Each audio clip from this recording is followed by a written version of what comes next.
Assalamu alaikum and welcome to Game Changer. I am Mariam Zia. In today's program, we will be talking about three important topics. Firstly, we will be talking about the upcoming visit of Interim Prime Minister Anwarul Haque Kakar to participate in ECO Summit. Prime Minister Kakar will be leaving tomorrow to participate in the 16th Economic Cooperation Organization Summit that is being held in Tashkent, Uzbekistan on 8th and 9th November. This is an important summit, and of course we know that ECO Heads of Forum, Heads of States Forum is an apex body, apex forum for strategic vision.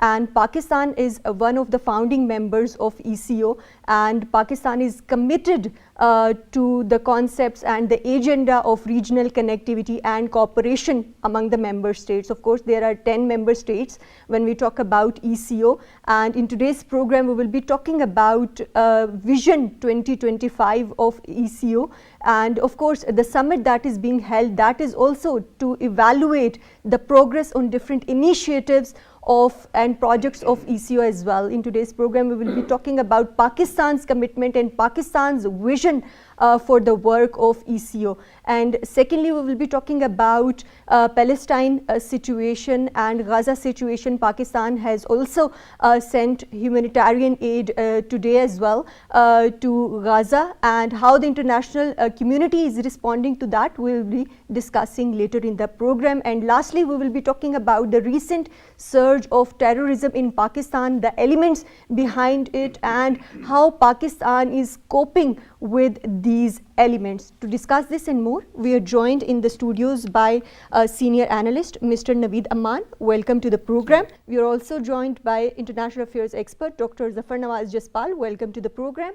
And we are joined online by Brigadier Retired Hamid Malik, who is senior analyst. Welcome to the program. Mr. Naveed, when we talk about Pakistan's role, what kind of challenges and opportunities, in your opinion, Pakistan is going to be facing when we talk about pursuing the Vision 2025 of ECO? Pakistan is, I think, the most important country in ECO, because having that long coastal area, we have Karachi and Gwadar and long coastal area, which is very important for Afghanistan and Central Asian states as well, because those countries are landlocked countries, and they all are being facilitated by Pakistan coastal area. So the trade of the Central Asian countries and Afghanistan depends upon Pakistan's coastal area like Karachi or Gwadar. And because of all this advantage which Pakistan have, Afghanistan and Central Asian states will also depend upon all this, and Pakistan can excel in Central Asia. We can have that. And when we talk about excel in Central Asia, do you think that there have been strategies that have already been employed to enhance trade between Pakistan and these member states of ECO? Definitely. The ECO countries, including Afghanistan and Pakistan, have that program to invest in each other countries. Pakistan is also looking for investment in those countries, and is inviting the investors of those countries like the Central Asian countries to come to Pakistan and have investment in Pakistan. So the Prime Minister, since Prime Minister has taken over the charge of interim Prime Minister, he has been very active for cultivating the business opportunities from all over the world, especially from from Central Asia, from China, and from Saudi Arabia, UAE. So we see that we will have those investments in Pakistan very soon, which will be cultivated in the years to come. Mr. Naveed, of course, what needs to be done so that ECO remains a relevant forum? Like we have not seen much progress in the previous summits, specifically when we talk about role of Pakistan. Mariam, in fact, the role of Pakistan is very important as far as ECO is concerned, because we are facing terrorism in our country, and that terrorism is being originated from Afghanistan. And we have talked to the Afghan authorities many times, and we have a very serious concern about law and order situation in Pakistan. Tehrik-e-Taliban Pakistan is clearly and very openly they are involved, and they are behind this terrorism in Pakistan. The role of Afghanistan is also very important. China has invested more than $400 million in Afghanistan, and they have sent their ambassador in Afghanistan. So they have close ties just to engage them on economic matters, just to convince them that they should leave the arms aside and come and become the part of economic activity.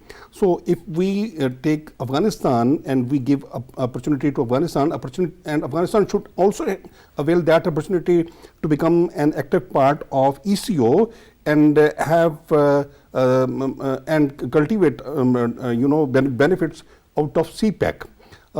Then we can, I think, go ahead as far as ECO is concerned. So the role of Afghanistan and Pakistan will be very important. Mr. Naveed, UN and 18 relevant agencies of United Nations has issued a joint statement calling for a ceasefire in Gaza. How significant is this development and this joint statement in which they have expressed their shock and horror at the atrocities committed by Israeli forces? Mariam, first of all, I'll answer the point raised by Brigadier Saab. America is not distancing. America is playing double game. America is patting shoulders of Israel in this war, and America has sent its two aircraft carriers in the region, and also provided arms to Israel to carry on. And on the other hand, American Foreign Minister is playing his role by visiting different parts of the region, especially Israel, and asking to stop that war, but not favoring Israel. So this is double game, and America is giving that time to Israel to carry on. So number two is the role of Security Council. Yes, it is very important. It should have started earlier, much earlier, when the war started. So when we talk about situation within Gaza, what are some of the immediate humanitarian needs in Gaza, and are they being provided to people over there, and what are the challenges the aid agencies are facing? Mariam, the aid is insufficient, and that gate is not being allowed to enter. The aid is not reaching to Gaza as it should reach. It is halted in Egypt. The most important thing is the provision of paramedical staff, the doctors, the medicines, food for those who are waiting for that. The children are waiting for milk or water, everything they need. At now, because of that severe bombardment, they are shocked. Whenever there is any bombardment in that region, they face that trauma. They are under trauma, and the international community will have to intervene and ask Israel to stop, to go for ceasefire immediately. Otherwise, it will be very difficult for those who will be there facing suffering. Of course, right. And how does this current surge in terrorist attacks impact Pakistan law enforcement agencies' efforts to maintain security along the borders?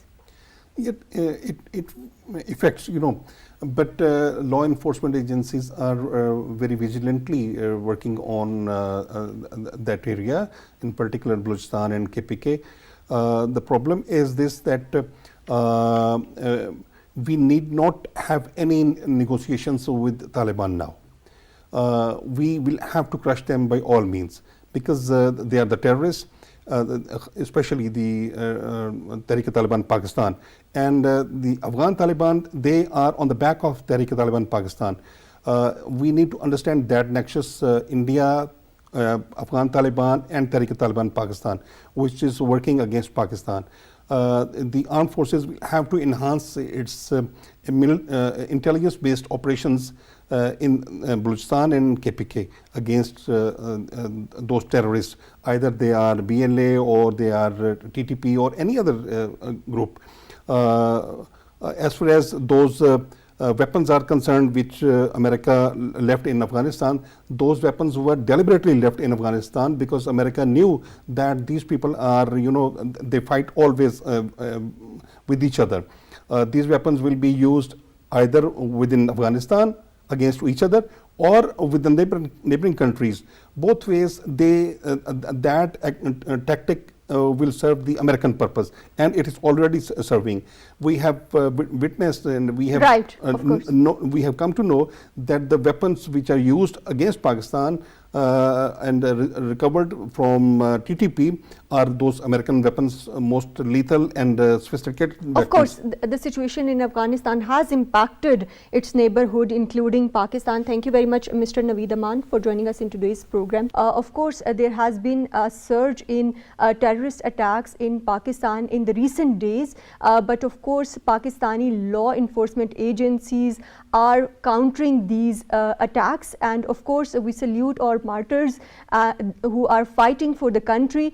And of course, Pakistani government is also committed to fight against these terrorist elements. That's all from our side. Take care. Allah Hafiz.